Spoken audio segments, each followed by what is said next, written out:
On today's episode of All Daughters Considered, some stories don't start the way we wish they did.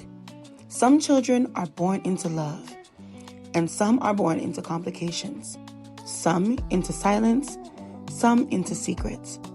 Not because of anything they did, but because of decisions they had no control over. This is the story of the outside daughter. The one who learned early what it feels like to exist in between, to be connected but not fully included, to carry questions no one wants to answer. But this isn't just about where she started. It's about who she's becoming in spite of it all. Let's explore the outside daughter, and All Daughters Considered begins now. This is for the girl, golden girl, God's child. Head up, wear your crown and smile. This is for the girls all over the world. Let me hear you. And don't forget it either. Hello, everybody. Welcome back to All Daughters Considered. This is episode 4. I'm so excited for this episode. I'm so thankful for all of the viewers, all the comments, all of the interactions that I'm getting. I'm so glad that this is helping you guys and it's helping me. And I'm glad that we're all getting what we need from this season. So I'm super, super excited, not only for this episode, because I'm always excited about the episodes, but I'm definitely excited about my guest. And you guys are going to see why in a little bit. Okay, so without further ado, I would like to introduce to some Sister Candy. Hi, Sister Candy. Hi, Sister Val. How are you? I am great. I'm so excited that you made time to be here and to be a part of All That Is Considered. I don't take it for granted at all. So thank you. Likewise, I'm happy to be here. I really am. I'm happy to be here. You here and you look good as usual. I actually was talking to a friend of mine and then I told her that you're coming and I was like, girl, I don't know what I'm going to wear because I cannot be out dressed on my own podcast. I was sitting there thinking like, what am I going to put on? Beautiful purple. Thank you. Yes. And I love your shirt. Thank you. This is G321 apparel. Awesome. This is a wonderful brand that I got to connect with the owner. And I love the apparel because it's just not like nice apparel. It's nice apparel, good quality, but also, it has a message and it's God opens doors, G-O-D, God opens doors. And I have felt like I fell in love with the brand even before, maybe last year. And then it's become kind of like my motto because God is opening so many doors. So to everybody, go out and awesome. It's G321. G321 apparel. Yes. I'm gonna need I want one of those. And they don't only have shirts, they have, sets. Like I travel, I strive to be comfortable traveling now. Definitely. So like Sunny and I are in sweats and they have nice sweat suits, and I'm definitely like a sweatsuit girl, especially traveling. Yeah, I'm not a sweats girl. I am. But to travel, Sunny was like my husband. He recommended it one time. He was like, we should be very comfortable. Yeah, he's always comfortable. I guess he was trying to send me a message. He in love. Hey, maybe. Maybe you shouldn't be in 6-inch heels going through TSA. Right. So that's mainly why, though. Like, it's because you got to take off your shoes and you got to get undressed. Yeah, and then I just comfortable, and we travel to Europe. Yes. So we're like, 12, 13 hour in the air, and you don't want to be restricted. Yeah. So yeah. Awesome. Well, that's G321. G321 apparel. Yes. Shout out to y'all. So today we're talking about the outside daughter. And for different people listening, that can mean something different depending on their experience. Like some might be experiencing the outside daughter just feeling like an outsider. Yes. Some it could be just the way that they were born or the story that they were born into. But I think that even though, like I said, that could be the story that they were born into, whether that's literal or figurative or emotionally or whatever, that I think like you have a great story that shows us that the way that you come into this world, that God is able to, you know, direct your path so much so that you can reclaim your identity. Right. So what are your thoughts on today's episode? So when you say like the outside daughter, you know, first thing that comes to mind is petit deux, right? You can be born in a 2-parent household and still feel like an outside daughter, you know? But my version of outside daughter is someone who I was born out of wedlock. And I was born at a time where my mom was engaged to someone, you know, thinking that she was going to get married. You know, she always tells me she had the wedding dress, she had the ring, everything was ready, prepared. Yeah. And unfortunately, she got pregnant before the wedding date. Was still going to proceed with the wedding. Right. And then a few months before, found out that she was not the only woman. And that there was not only another woman, but there was another child on the way. So I have a sibling. I'm born in August, and I have a sibling born in September of the same year. Yeah. So, yeah, that is quite a lot to process, especially. Yeah. And I want to say a disclosure. This person, my biological father, Yes, I don't want to say grew up because he was an adult then, right? But he went on to be a wonderful father, to his children, a wonderful husband to his amazing wife, very active in the church. So, you know, what I share here is not to villainize Of him course, in any type of way, but it's just to talk about things that happen. Right. And it happens in our society. It does. happens in our community. And it's taboo to discuss these things. It's taboo. And things that are taboo hurt us so much because it means that it's taboo for a reason. It's because it happens, but we don't want to talk about it. Right. And what we don't talk about, we don't heal from. We can't heal from them. So I'm excited, but before we get into our topic, it's time for QTNA. Today's we got some questions that need answers. Today's entry says, "Hey bestie, I don't even know if I should be saying this, but here goes. I love him. I really do. He's kind, funny, loyal, everything anyone would want. And yet, the thought of marrying him terrifies me. It's not that I don't see a future. I just can't shake this fear. The forever part feels heavy. Feels like it's crushing me. And there's a lot of pressure. He's ready. He's pushing, talking about rings, talking about weddings, and talking about a life together. And I just freeze.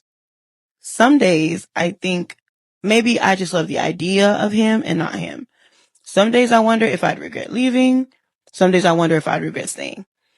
I feel guilty admitting this, and I feel guilty that I'm scared, and I also feel guilty that I might be holding him back, or that I might ruin everything. I don't know how to let him in without letting fear take over. I don't know if it's love or if I'm just panicking. Is it wrong to feel this way, or am I the only one terrified of what forever really means?" Bon. I'm gonna let you. I'll let you go first, and then I guess I'll share my thoughts. Cause that's, I hear a lot of her trying to convince herself that she loves this person, because there's a lot of reasons why she should love this person. You can love attributes of someone. You can love someone's character. Yeah. You can love their personality, their morals, their life compass. Yeah. But not actually love them or need to be with them. Yeah. And I think that she's putting on a case for herself to say, he's got this, he's got this, he's got this, he's got this, so I should love him. And what's wrong with me that I don't? Yeah. So maybe this is God's way of putting something inside of you that goes off and says, this is not your person. He's going to be somebody's person. He's going to be a great person to someone who wants to marry him like that. Yes. And I think you should not do him that disservice. Right. Which is what I'm thinking. I'm thinking settling and marrying him. And then 2 to 3 years down the line, you are regretting it. If 2 to 3 years down the line, you don't marry him and you are regretting it, then maybe just now is not the time. Right. There's that too. Maybe now isn't the time. Maybe there are things in you that need to be quote unquote fixed or worked on. And right now, he's a great guy, but you're not the great girl for him. Right. There's that part too. Right. I think she sounds like overthinker. I know my girls when I hear them. Yeah. But I think, just like you said, it seems like she is being very logical about why she should stick it out. But at the end of the day, your gut does not lie to you. And it could be a sign that you need to do some inner work before you enter marriage, or it could be, this is just not where you need to be. And I don't think it's a dig at you or it's a dig at him. But there's also, from hearing it, you don't want to, she did mention that she doesn't want to be the one that's holding him back. But I think there's a part to being, for example, I'm going to use shopping, for example. Sometimes I see a dress and I love the dress. I've fallen in love with everything about this dress.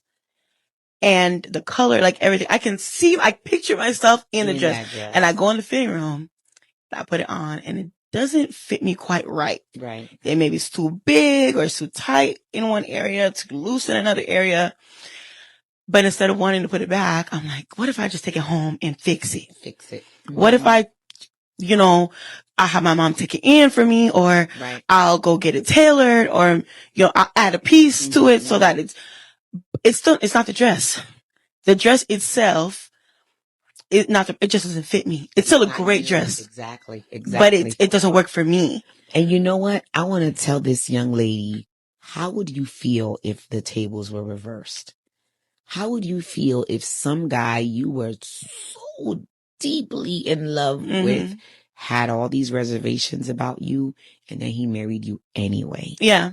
And then a few months, a few years down the line, it's going to come up in an argument. One day you're going to get honest.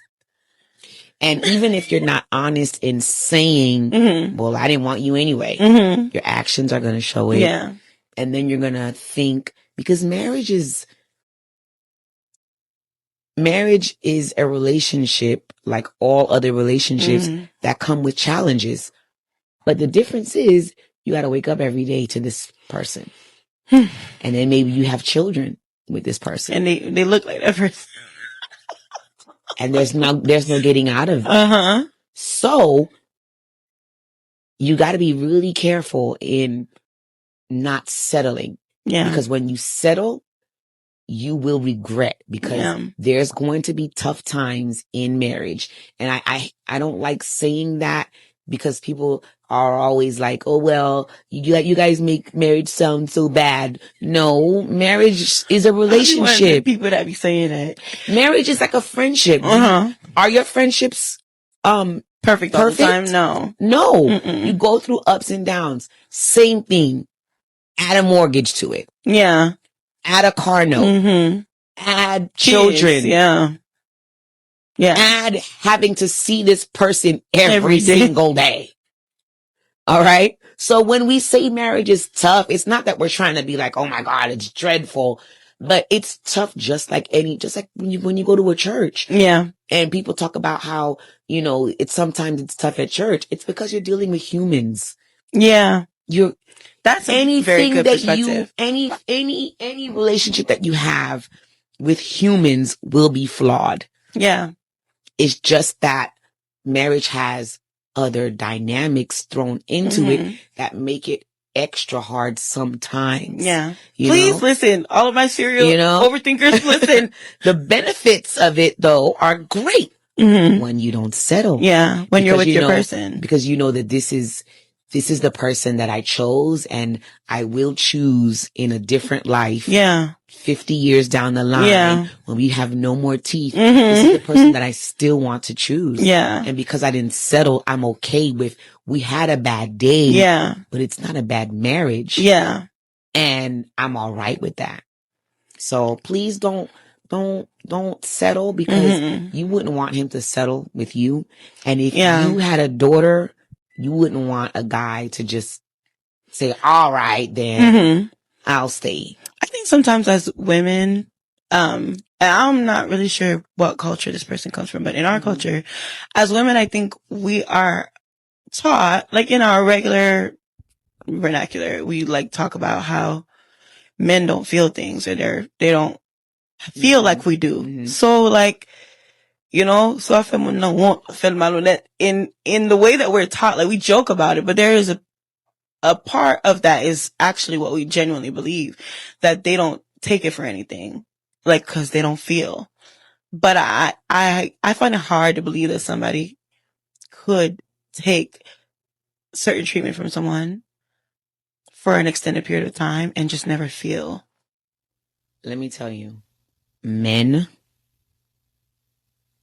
have feelings. I don't know how else to put it. And men feel, I think, appreciation more than anything. They value appreciation more than anything. And they feel when something is, when they know that you are not valuing them and appreciating them on a certain level, they know it. They know it. They know it. I think we tend to brush off men's feelings, like you said, but they know it and they're in tune with that. And especially because men have been conditioned to understand because women, we go hard for people that we love. We do. We go hard for people that we love. And I think that's why men can pick it up so easily, because it's like, hold up, this is not how a woman in love acts. Yeah. This is not how she treats a man that she's in love with. So, homegirl, take a little step back. I'm not saying the relationship should end, but I think you have a lot of evaluating to do, and evaluating yourself. And maybe it's not him that you don't want to be with. Maybe there is that commitment. The underlying issue is the marriage itself. Right. So, because I wonder, I guess they don't say it, but like, did you have this problem before marriage was brought on the table? Like, if you were cool, you were happy, everything was going, comme si de roulette before you guys like started talking about marriage. And then all of a sudden, now that that's a factor, you're feeling all these things. It could just simply be you might have some fear of commitment to deal with. Has that happened before? Have you been in another relationship where when marriage was put on the table, you felt like this? So there's a lot of soul searching that needs to be done by this person. And don't convince yourself that this has to be. Don't succumb to the pressure. Like, I think that if this person does genuinely love you, if you're honest with them, I think that they'll give you this, like, they'll give you the space to figure that out. You know, but I kind of, cause, you know, you can interpret like there are people that do pressure people, but when you don't want to do something, any push towards it feels like pressure. Right. So he might just be like, oh my God, I'm so excited to marry you. And you're like, oh my God, like you're always talking about this. And he's just like excited about it. And I think that, I don't know if she actually used the word, but what I felt throughout all of what she was saying was burden. She didn't use the word, but yes, like it's heavy. It's heavy. Yeah. And how are you going to go into something so challenging already pessimistic and already with that heavy burden on you? Like, nah, bruh. No, I do think pause. Take a step back. Pause. Take it off the table. Yeah. I'm sure, obviously, if he really wants to marry you, that might be painful, but I feel like for the better health of the relationship, I do think you step back. Yeah. Deal with figure out what exactly the problem is and deal with it. Like, you know, maybe see a therapist. I don't like to do that. Right. But talk out your issues, because sometimes what we don't deal with, like, this is like the premise of the show. Like, things that you don't deal with as a kid will show up as an adult. Yes. In a different font. Like, unless you're able to identify that, you're going to be stuck there. Sometimes, you know, God uses therapists to help us identify what exactly our issues are. So I think, a Valerie and a Sister Candy with degrees to actually tell you exactly. Yes, exactly. What it is. Help you pinpoint. And not only that, but many times they help you come up with a plan to fix those issues. And I think that, like, maybe not focus so much on losing him, but like, if this person really loves you and they're in it for the long haul for real, they'll let you work through those issues, because at the end of the day, it's going to better the relationship. Yes. You know, and if that happens to be not what they want, you know, there's your answer anyways. Like, right. So that's what I think. That's my 2 cents. Sister Candy's 2 cents on the QT. You want to add anything? No. I think that was it. Yeah. If you have a scenario, a question, something that's on your mind, and you have a question that needs answers, you can write to us at the email on the screen or DM us on Instagram, and we'll see your question and we're going to see what we can do. Yes. Okay? I'm in the hot seat. Hot seat, welcome to the hot seat. Hot seat, this is the hot seat. Hot seat, welcome to the hot seat. All right. We are dealing with the subject of the outside daughter, which is a phenomenon that almost everybody is familiar with. Right. But also almost everybody doesn't talk about. Right. And I remember when I first reached out to you to be a part of the podcast, that wasn't even one of the topics. So that's one of the reasons why I'm so excited, because it is very much something that needs to be discussed, and a daughter that does need to be recognized. What's funny is that remember from your list? Yeah. I was like, I could have been that daughter. I could have been that daughter. I could have been that daughter. I could have been that daughter. But all stemming from being the outside daughter. Yeah. So, I'm really excited to see what God will do with our discussion. Amen. So let's paint a picture. All right. Let's see. What did, growing up as, I was going to say growing up as Sister Candy, but I'm sure they wasn't out here calling you Sister Candy. But what was your world like? What was your journey like?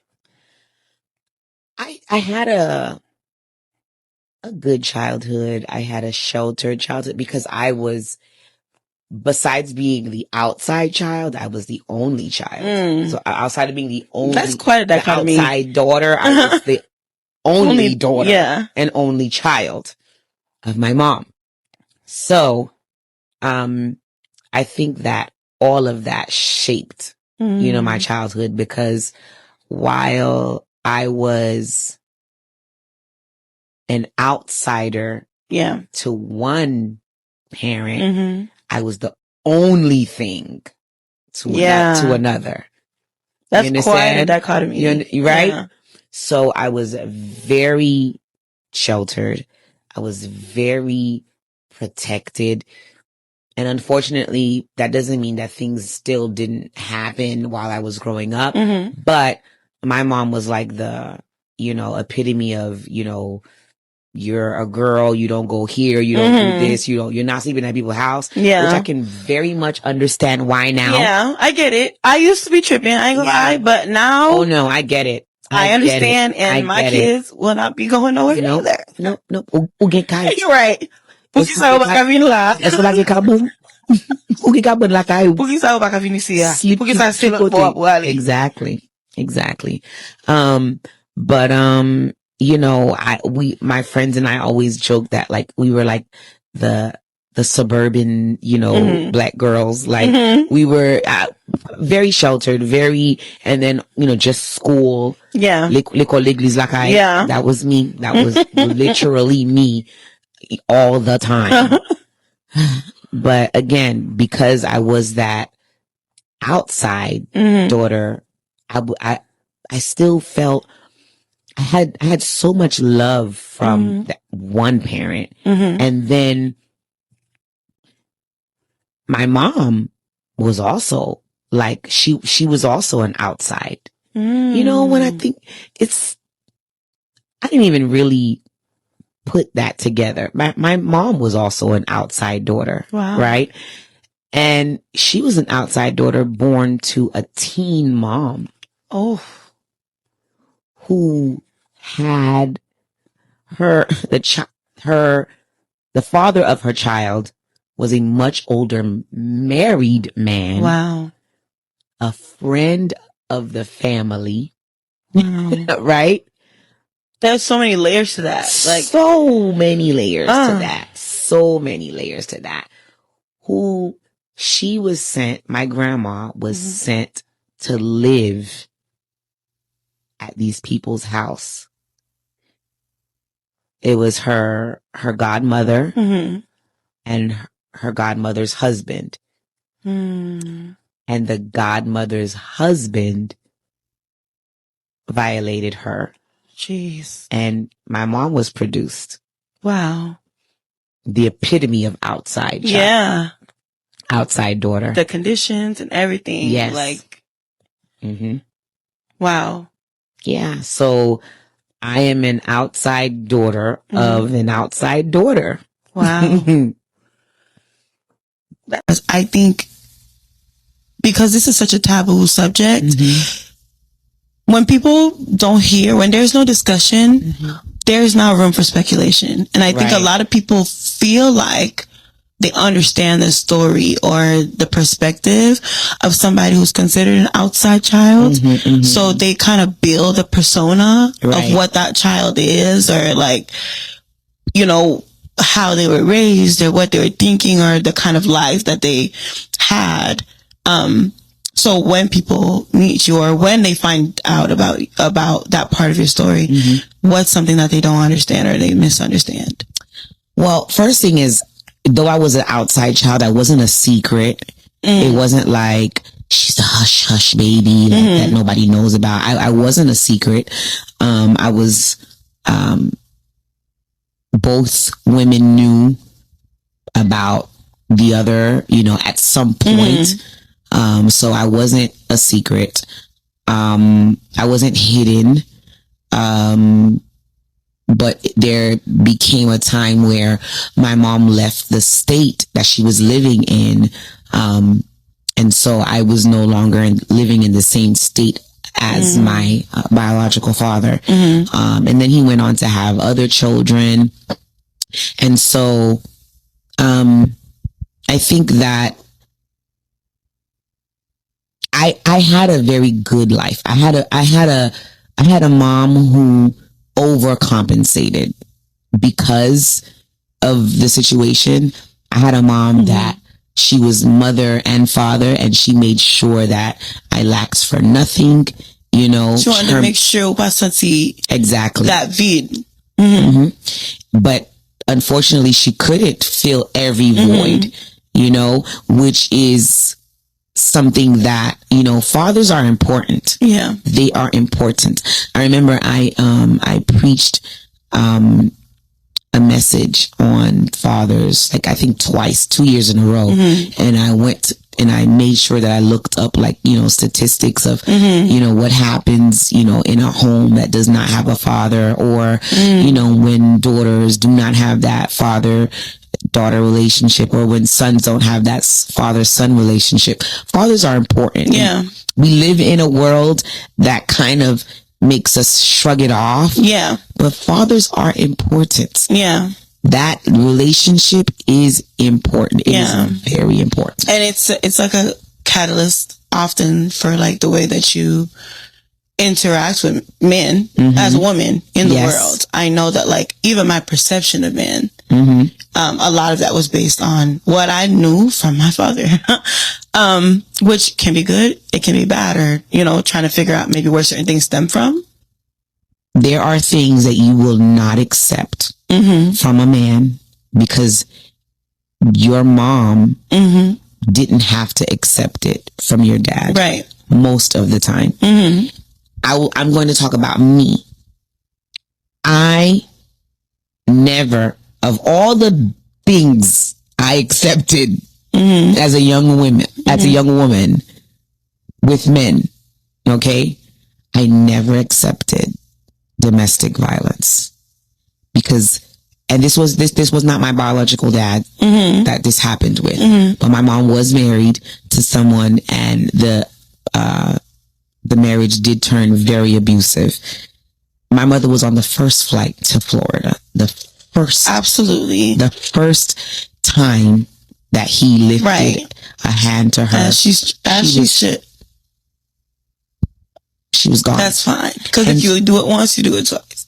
And so that was ingrained in me that you do not let a man. Yeah. That is, you don't. Yeah. You don't. So, like now, with my daughters, nobody's dusty little son is going to be able to come and give my daughters a car ride, and then that's going to blow their mind. They're not going to buy them lunch and it's like, ooh. Right. They're not going to say, let's go on a trip, and it's like, no. Because their daddy. OneSony.com.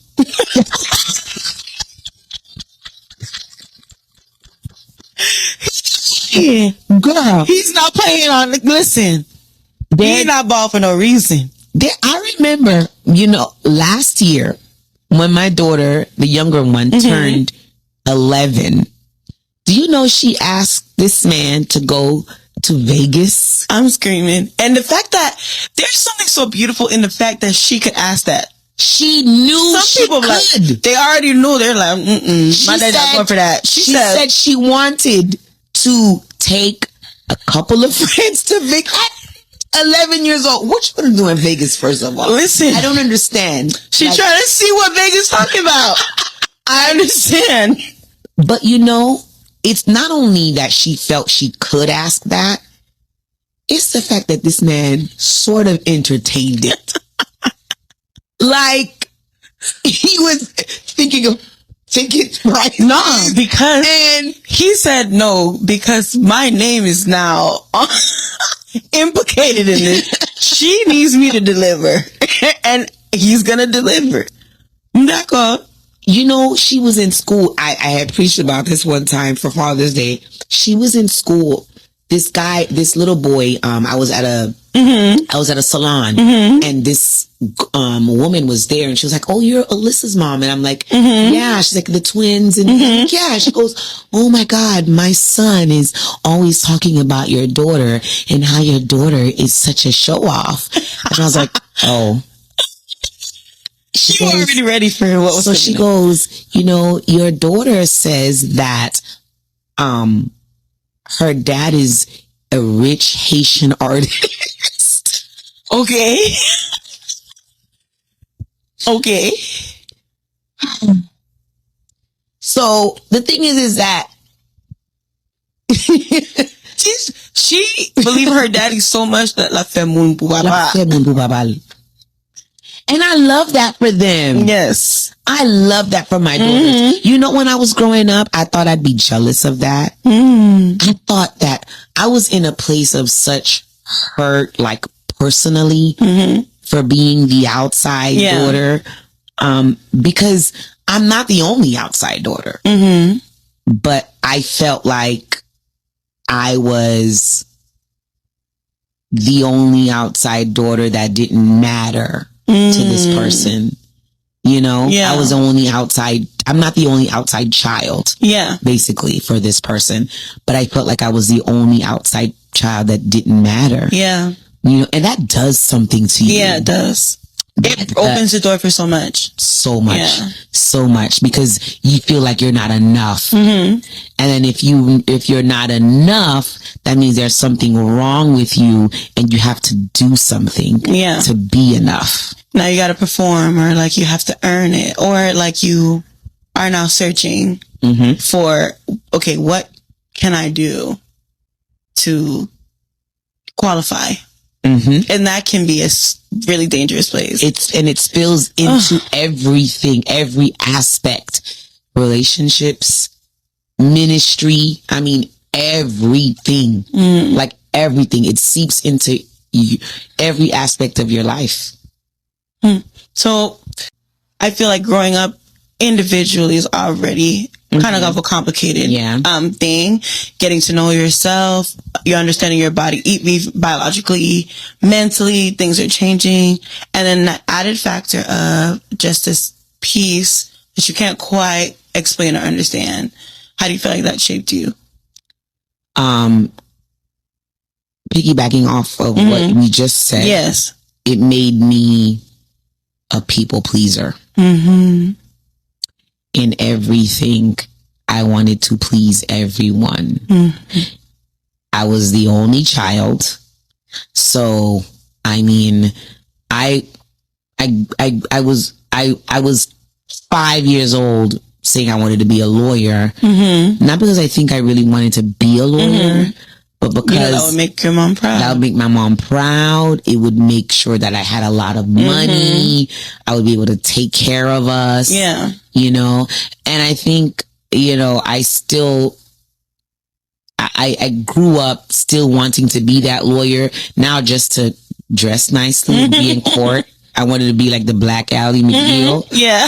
So I always joke that I'm an interpreter. So I still dress like an attorney. Sometimes I go into court and people think I'm the attorney, you know, but, I overcompensated a lot, and I wanted to be everything to everyone. Because I wanted to be worthy. Because I felt already unworthy. So I felt like I had to do a lot of stuff to be worth of love. You know, and that's what I felt like, you know, and it wasn't something that was consciously done. But now that I'm looking back at it, I'm like, I was always the yes girl. Yeah, I'll do that. Yeah, I'll do Even that. at your own expense. At my own expense, just to make sure that that person was happy. Because then I would be the good daughter. I'd be the chosen daughter now. Then I'd be the worthy daughter now. So, like, let's talk about, like, what love looked like to you at that time. Which I'm sure obviously then and now you don't have the same perception of what love looks like. What did it look like to you? What did love mean to you at that time versus maybe now? Love at that time was just being picked. It didn't even have to be good love. Let's talk about the difference. Because I think for a lot of us, even if you're not an outside daughter, maybe literally, a lot of us struggle with defining love in that exact way.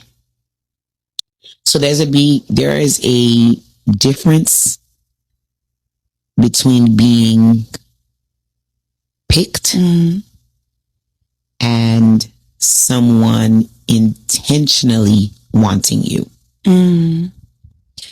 when someone intentionally wants you, they are intent and they are intentional about how they go about things. You know, I always said that when I met my husband, the first day, this man said I was going to be his wife. The next night, he was looking for houses. I'm screaming. Right?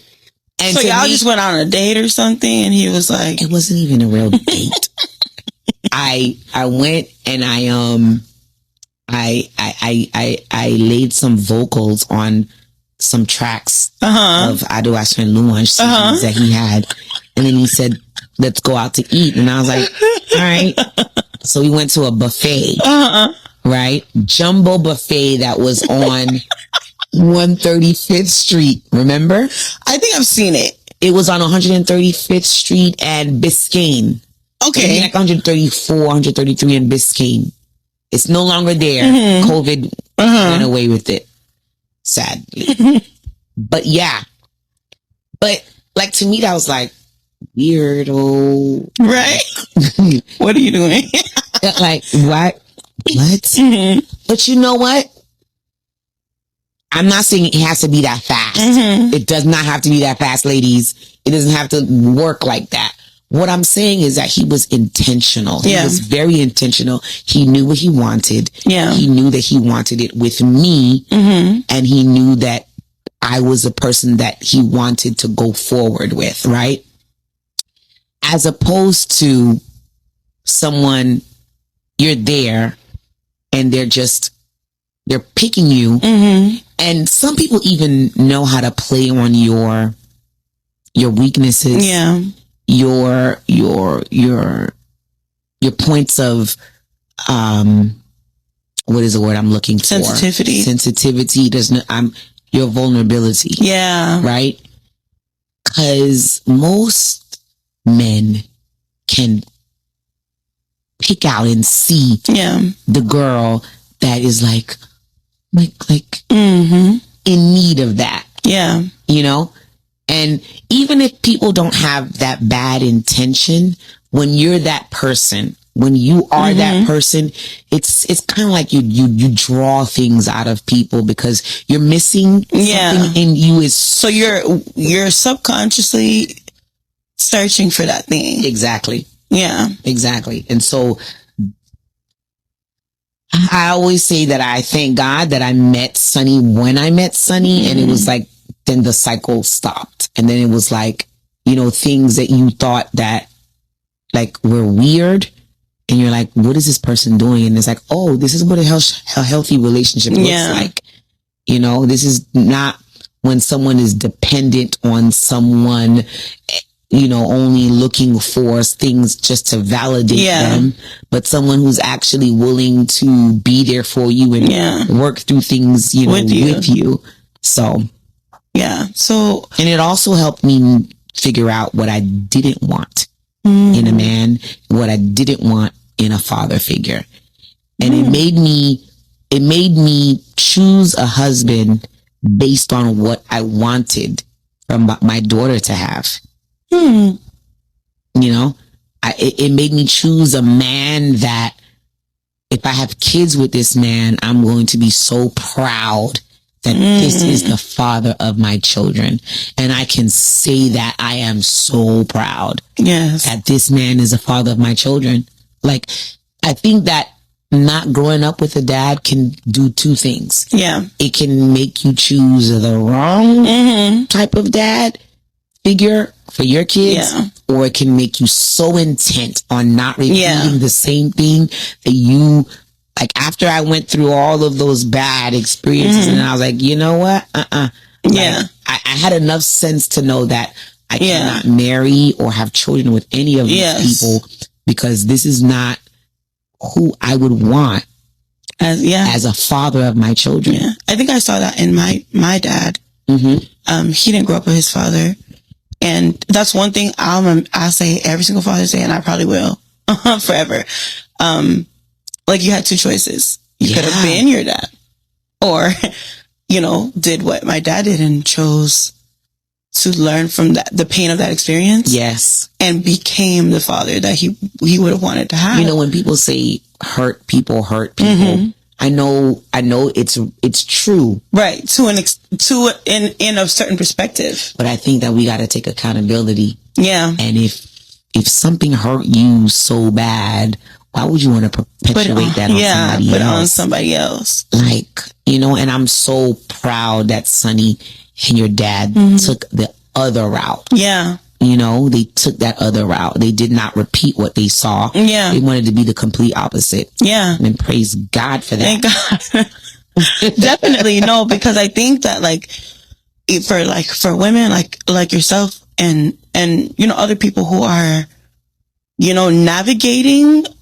understanding and healing from and growing through, you know, those types of situations, I think that sometimes they kind of feel like they're not doing enough, or like, you know, like when you're trying to catch up, like you're behind, or you're just not getting it, or it's not moving maybe as quickly as maybe people that they're observing, or whatever. I do think that I want to stop and acknowledge that, just even like your willingness to do better, to strive for better, should be celebrated.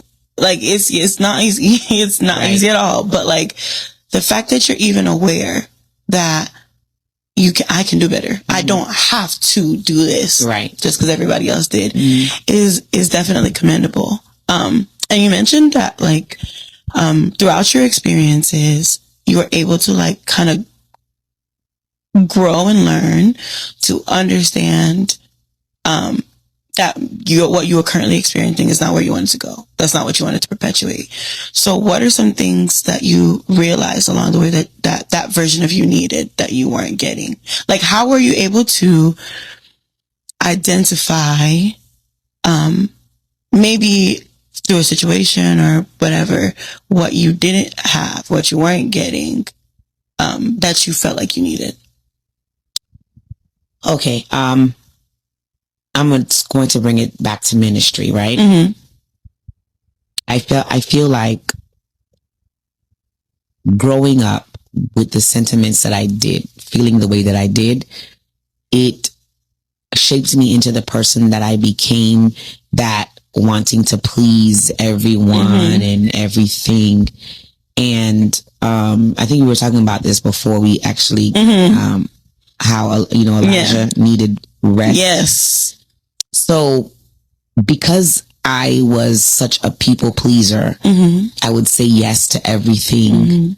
I would be everywhere, and I would need to be everything to everyone because I wanted to be the candy that did not let anyone down. Right? And it produced the biggest burnout for me. Yeah. And the biggest resentment.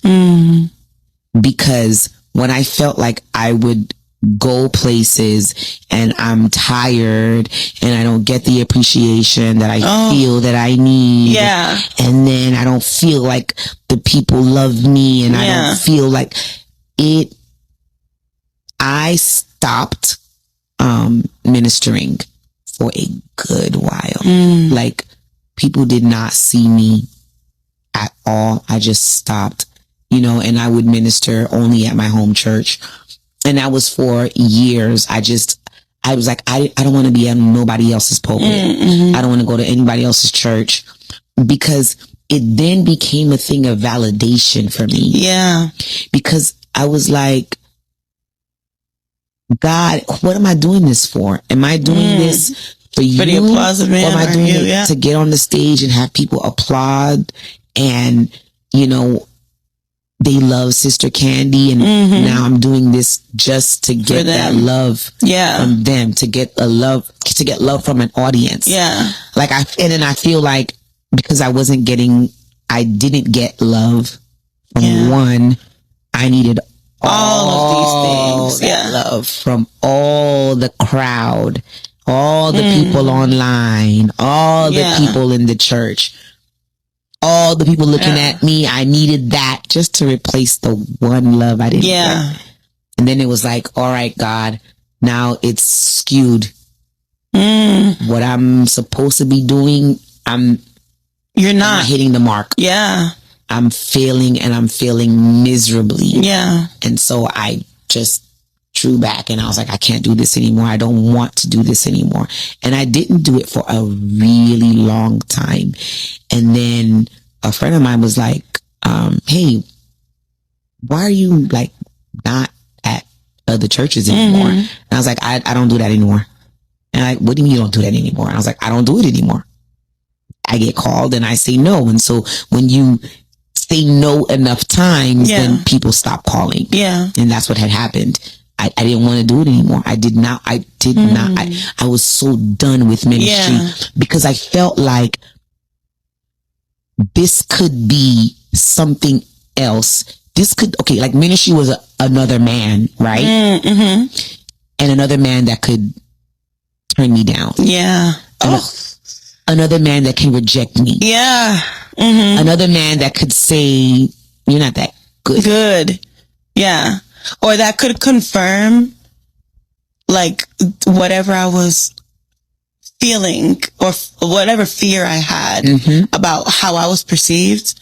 This potential rejection could confirm. You see? Rejection was the biggest thing for me. And kind of still is if I'm still, if I want to be completely honest. So I have to work on it. I have to work on it, and I have to realize it and work. It's not enough for me to say I got a rejection problem. I know it. I pray about it. I read, I study, I talk, but at that time, and that was like in my late 20s, early 30s, I was just like, I was looking for validation in crowds. I really was. I was looking for that love. Confirming your gift and your worth. My gift, because my gift now was my worth. And I was only as worthy as the appreciation I was getting for what you were doing to serve, which goes back to the people pleasing. Wow. I think maybe last summer, that was something that God kind of brought on my spirit, like just about in a slightly different context, but when he like revealed that to me, I realized how many areas of my life that it was like creeping into was dealing with rejection. And like I was my parents and I love them, but I had certain experiences that gave me that feeling of it. Like you're never going to be enough. So people who know me, like as I grew up, know that I'm an overachiever.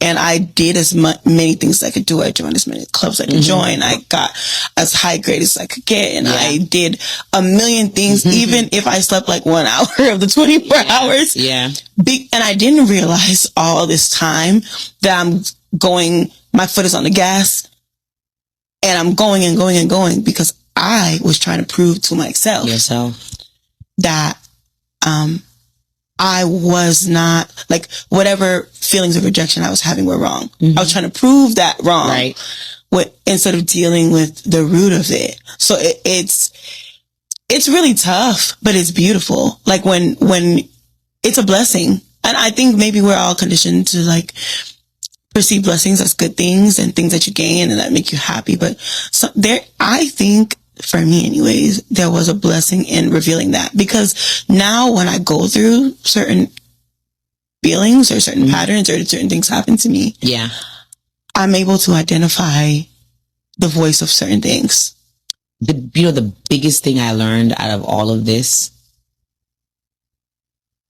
everyone doesn't have to like me. And that was so hard for me. I think this is the overcompensation part, right? I don't know if you're the same way about the whole rejection thing.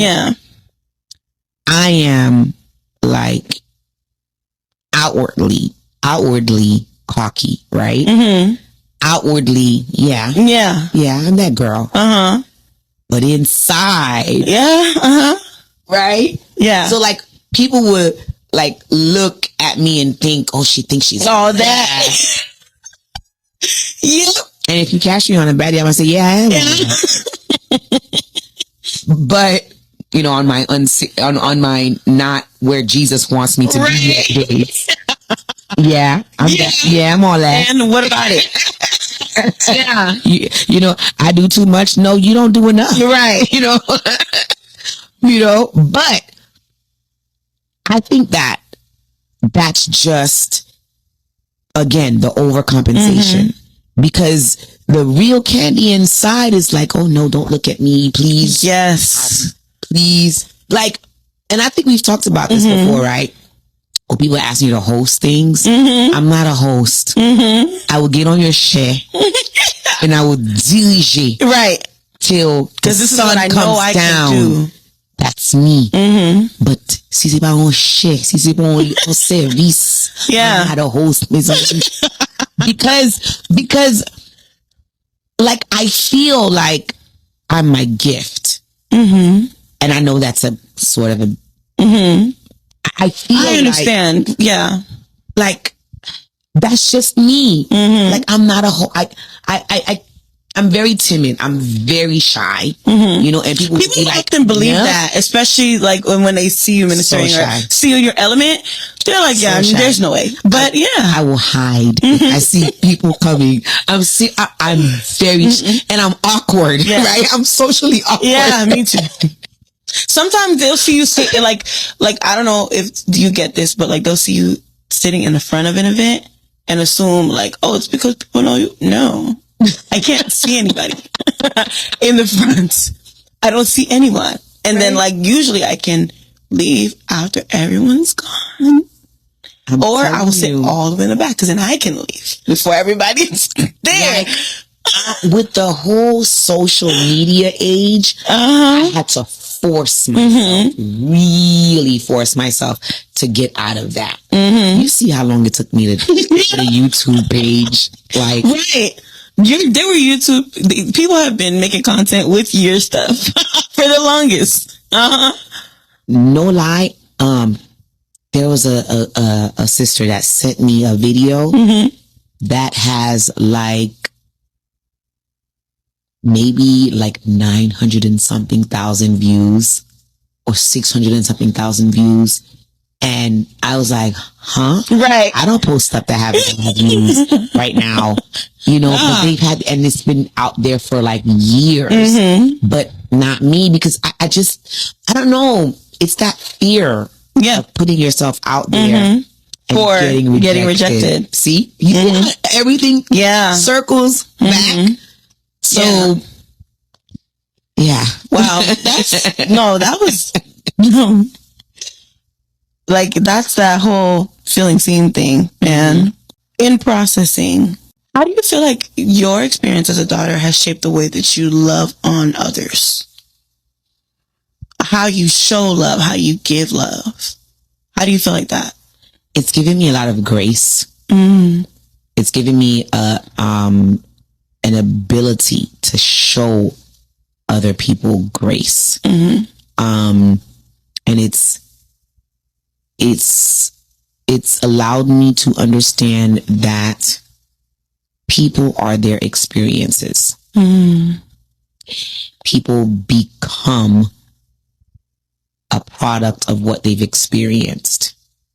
And so I've got to, if I can, be a different experience for that person. Right? Because when I was growing up and I was that girl that felt rejected and unloved and unwanted, how I wish someone would come along and show me that I was worthy without a dad. Yeah. I'm worthy. I'm worthy without a dad. I am complete without a dad. Yeah. I needed one. I wanted one. Yeah. But I'm complete. And someone's actions or lack of actions towards me had nothing to do with my worth. It's not because I wasn't worthy of it. That person just wasn't capable at that time. Right. And I think that is like such an amazing like realization, is understanding. Because one thing that like the circumstances of life will have you, if you're not careful, your rejection will frame your circumstances of life and you're the only one in the frame. Right. So you feel, man, like I dealt with this growing up and this and that, and this is why, you know, I'm dealing with this issue and that issue, and why weren't the people who are in my life more responsible? Or why didn't they care more? Why didn't they, you know, this is, you know, but the ability to be able to say, this is where they were at. Not to excuse what they did or didn't do, but they did what they did through the lens that they were dealing with, their own issues, and maybe they didn't have the what word am I looking for? The understanding to know that they needed to deal with their, you know, what they were dealing with, and before putting that off on the next, you know, person. And then the next thing is, I am the way that I am because I didn't have a dad growing up, right? But I don't have to stay that way. Yeah. I don't have to stay that way. And I don't have to project that onto my kids. I don't have to perpetuate it. Yeah. Like, I think a lot of times we are, well, I'm this way because of this happened to me. Yeah. You are. Right. And you are that way because that happened to you. But you don't have to stay that way. Yeah. You don't have to stay that way. There is better. There's better, and there's growth. Yeah. There is growth. And it's acknowledging, you know how they always say, you know, acknowledging it or admitting it is the first step. Yeah. That is the first step. I feel this way. I felt this way. I grew up feeling this way. It shaped me. I had these experiences because I felt this way. But I don't want to feel this way anymore. Yeah. I don't want to have these experiences anymore. I want to be productive. I want to be healthy, mentally, physically, spiritually. And I was an outside daughter, but I am God's daughter. Yeah. Always. So let's talk about more about where you felt like God met you in your story. You're a church baby. You've been in church since you were young. But I think we all have our Damascus Road moment. Where do you feel like God met you in yours? I feel like God met me in every one of those low points. I feel like every one of them along the way, like he was there, because I wouldn't be here if not for that. And I feel like, I think, you know, when I went through my infertility issues, and I felt so alone in a sense where I felt like, why me, God? I feel like definitely God met me at that moment because I felt like there was a point where it was like, even if I don't have kids, right? God, like, even if it's not in the cards for me, but you already promised me that I would have kids. But like, let's say I don't ever have kids, right? I think that the way God met me in that is surrounding me with a husband that was like, one day said, all right, if you don't want to go through treatments, if you don't want to go see millions of specialists anymore, we can stop. We'll travel the world. All that extra money that it would take to raise kids, we'll travel the world 10 times over. And that's what I'm talking about. Moonstudy.com. Moonstudy.com, man. So it's like God met me in the sense of a human that in a world where that, like, motherhood sometimes is like the defining thing for a woman. Yeah. Allowed me to not have to prove that. Yeah. Right? Like, oh God, here comes the tears. What if I'm thinking papi bamna?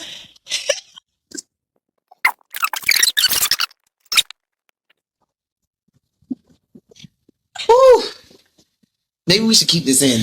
No, honestly, I think we should, because there are a lot of women who are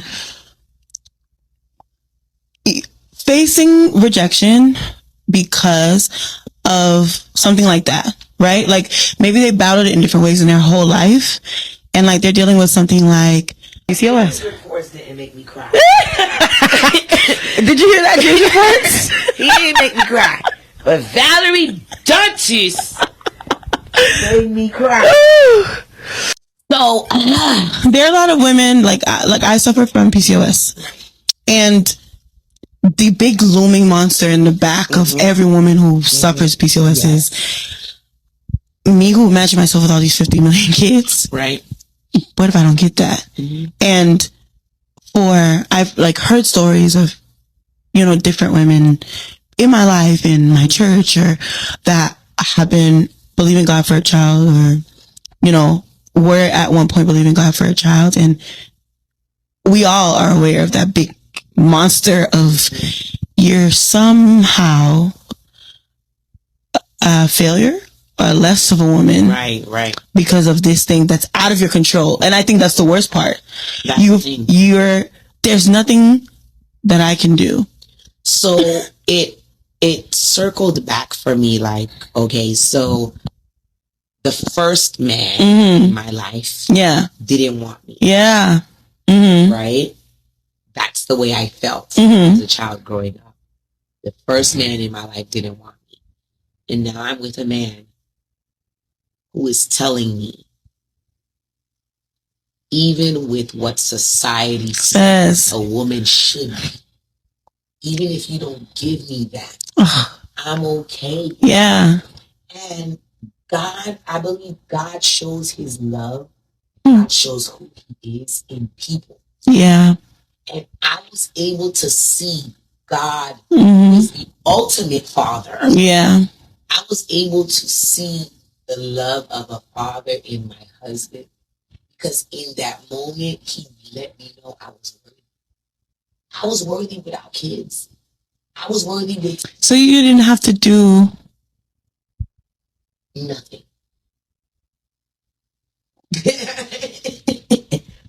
I didn't make James Report cry either. See? I made you cry. I didn't have to prove. You didn't have to prove your love. I didn't have to prove my worthiness. I didn't have to jump through hoops. Like when he told, I can remember exactly where I was coming from. I was coming from an appointment with a specialist who said that I would have to have surgery even to explore what was going on with me, because after the whole C word scare, now it's no longer the C word. Now it's unexplained infertility, which is even worse. To me, worse. Yeah, you can't explain what's wrong. You can't tell me what's going on. You can't explain what's wrong. You can't fix me. So he's telling me, do you really want to go through this invasive procedure? Because if you don't, I'm all right with not having kids.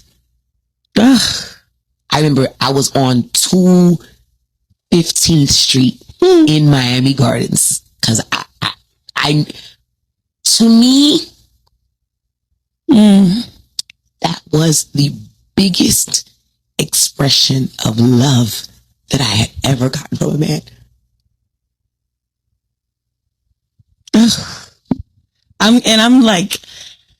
I'm getting chills, and that's why it's important.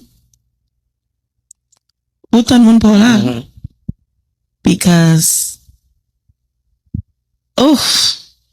I know the person that I am, and I've heard other testimonies. I've heard of the total opposite. Yes. Of men. I think we often hear the opposite. Men who've humiliated their wives, went and had other kids because their wife could not have kids. And I do not mean to offend anybody if that's their story. I know Candy would not have been able to handle that. That would have destroyed me. I think, and especially zooming out and looking at the full picture, I feel like the damage that could have done to your perception of yourself would be irreparable.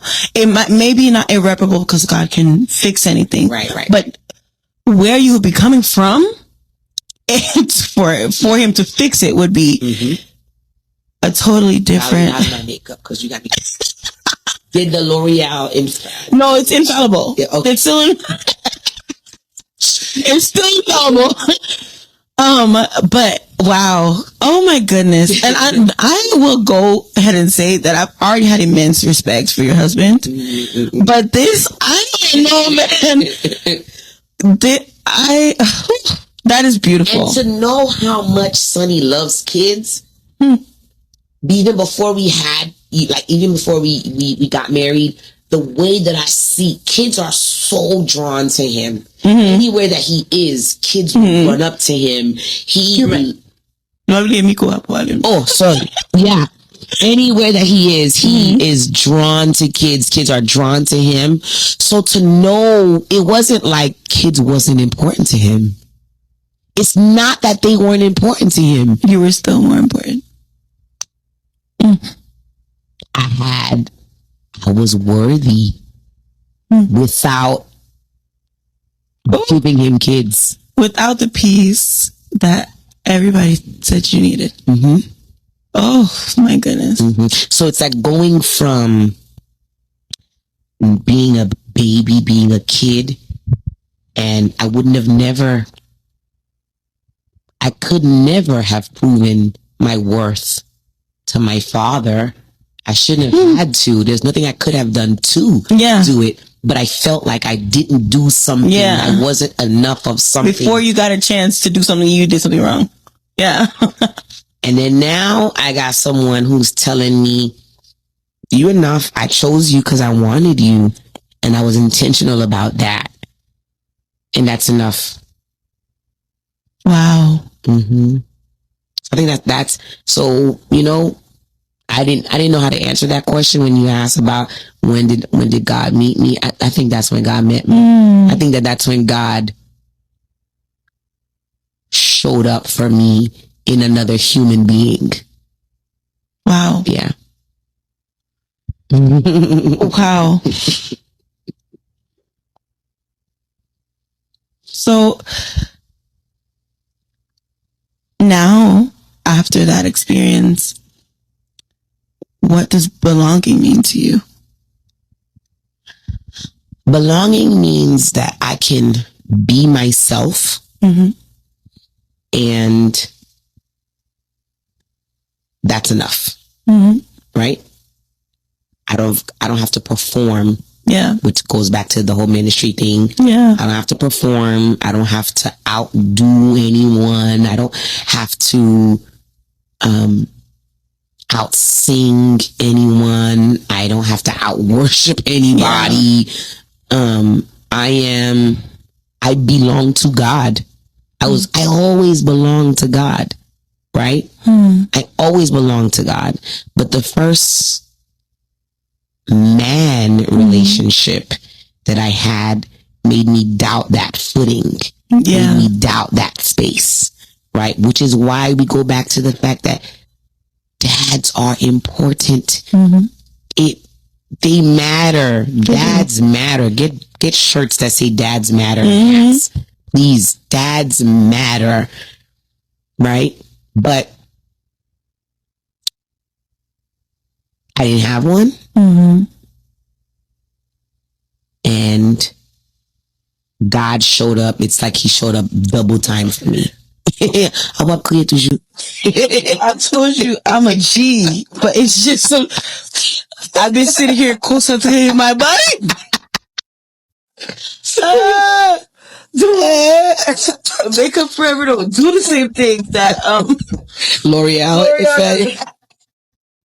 Oh my goodness! It's a really good plug for L'Oreal. Yeah, literally. L'Oreal powerful people here. For real. You heard your name. I'm gonna tag you. It's fine. So it not only works on the stage when I'm sweating, it works for crying. Yes. Valerie Dantus. Yes, don't come on Valerie's show. She's gonna make you cry. We're gonna have tissues, so it's okay. But I mean, I feel like this is healing for so many people, and that's why, like, I wanted to harp on the fact that the feeling of the outsider, can be literal and figurative, and there are many people who perform or compensate for what they feel like they are missing. Yeah. And I think it's emotional for me, and I'm sure for people who are watching, not just because it's a beautiful story, but I think for many of us, we are conditioned, or the way of the world is that we hear about all the ways. We get a lot of confirmation of what can go wrong. A lot of confirmation of our fear. Yeah. Like, these are all the millions of ways that your rejection can be confirmed. Yes. And it often, when we see maybe from a distance, somebody that didn't, that their story didn't end up that way, it seems unrealistic. It's a totally different thing when you hear it from somebody that you know, or somebody that's around you, or somebody that I can confirm. Oh my gosh. Like, so it doesn't have to, like, my story doesn't have to be this way. Right. This doesn't have to be my identity forever, even if that's what some people know me as. And I think that's why your show, you creating this platform, is so important. There's so many things that we don't talk about. There's so many hurts that we don't talk about. There's so many experiences that we don't talk about, because I'm sure people, didn't look at Minister Candy as a big crybaby, and, like, we are humans, and we all have different experiences and things that I hope someone watching this understands and can feel like you're not the only one. Yeah. You are not the only one. You're not the only one, and it doesn't have to end up bad. Yeah. Like, it doesn't have to end up bad. You're going to go through some bad things, but it doesn't have to end up bad. It doesn't, like that song, it won't always be like this. Yeah. Yeah. If there was a girl in front of you, that had a similar story, what would you tell them? Like, how would you speak to them in this moment? The first thing I would say is get professional help. That's important. I would have been saved of years of trauma if I had gotten professional help. Okay? And this is Minister Candy telling you, get yourself some professional help. Hello. Okay? I don't ascribe or subscribe to the whole feeling of all you need to do is pray about it. No. You can pray on your way to therapy. You can pray at therapy. You can pray with your therapist. Get you a good Christian therapist. You can pray with your therapist. Thank you. Because just the same way you go to the doctor to heal your physical ailments, there are mental and emotional things that need to be dealt with, that you need to talk to someone. You need to speak with someone. Get those feelings out there. So that's the first thing I would tell her. I would tell her, get yourself some professional help. And I would tell her, while you're getting that professional help, don't stop talking to God. Yeah. Oh, That's a big one. Don't stop talking to God. I know me personally, and I guess this goes back to my people pleasing place. Simple Maggie Bible. I don't pray. Like it took me years. It took God years to break that off of me because yo montre nou on bon Dieu qui gon baton nan men, waiting to beat us up when we do something wrong. But no, he's literally that father. Yeah. That's waiting for you to come back and say, all right, like David, I've sinned against you alone. Yeah. Nah, I need you to help me. Yeah.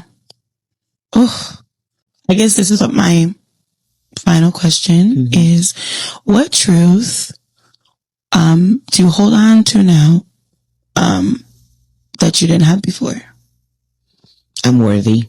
I'm worthy, and I don't have to do anything to be worthy. Yeah. I don't have to do or be anything to be worthy. I was born worthy. Yeah. Because I was fearfully and wonderfully made by him. Like I don't have to, there's nothing that I have to attain to be worthy. I'm already worthy. You may not see my worth. Yeah. But I'm worthy. You may not understand my worth, but I am worthy, and I don't have to hurt myself to prove my worthiness to you or anybody else. I'm worthy. I'm enough, and I'm worthy. I'm not perfect, right? But I'm worthy, because I think we mistake worth with perfection. Yeah. The moment that I don't do the right thing, I lost my worth. Oh my gosh. No. I'm human. I will make mistakes. I will commit sins for a little bit. Because I know many people who feel like outsiders is as a result of maybe a bad decision or a series of bad choices. And maybe their community, or even sometimes it's just himself, because maybe nobody else knows. Right. They feel like not like that. The voice of rejection has allowed them to ostracize themselves, or maybe they were ostracized by their community. They're no longer feeling like they're worthy. And that's a coping mechanism, and it's a way to protect ourselves sometimes, because it's like, if I keep myself outside, they can't push me outside. Yeah. If I don't knock on the door, someone can't say you can't come in. Yeah. So we stay outside, and we stay by ourselves. When I could have knocked, I would have gotten in, and I would have joined a community of people that were outside, and then now they're in. Right? Yeah. So knock, man. Don't stay out. And I have to take my own advice on that sometimes, because I could be very... It's something I have to tell myself, Candy, stop. Like, if you put yourself out there, people will be receptive. But when you grow up thinking already people are not going to want you, people are not going to approve, you ostracize yourself so you don't even get the no. Yeah. It's like the person that doesn't go for the job because they think they're not going to get hired. Got me anyways. Yeah. So you just stay outside, and then you don't work to try to be that person that could be in that position. Self-sabotage. Exactly. So it's like, knock on that door, man. There are people on that other side that were outside just like you. Knock on that door, and you will be so surprised to see that they're going to open the door. They're going to welcome you in. Maybe not the first door you knock on. Maybe you're at the wrong house. But I'm a firm believer that God puts people on our way that he knows we need. Some people are just there for a season. Some people are there for a reason. Some people, and a lot of times we miss the season and we miss the reason. Sometimes we miss the season. We think that they're supposed to be there all our lives. They're not. Maybe not the whole duration of your life. Yeah. But in a particular season, they were meant to be there at that time. And then sometimes we miss the reason and then we shut them out. But we don't appreciate them. But continue to knock. Someone's going to open and someone's going to be so happy you knocked. They're going to be so happy you knocked because maybe they're on the other side of the door by themselves too. And they need that. They were waiting for that knock. And you knocked and then now you're in.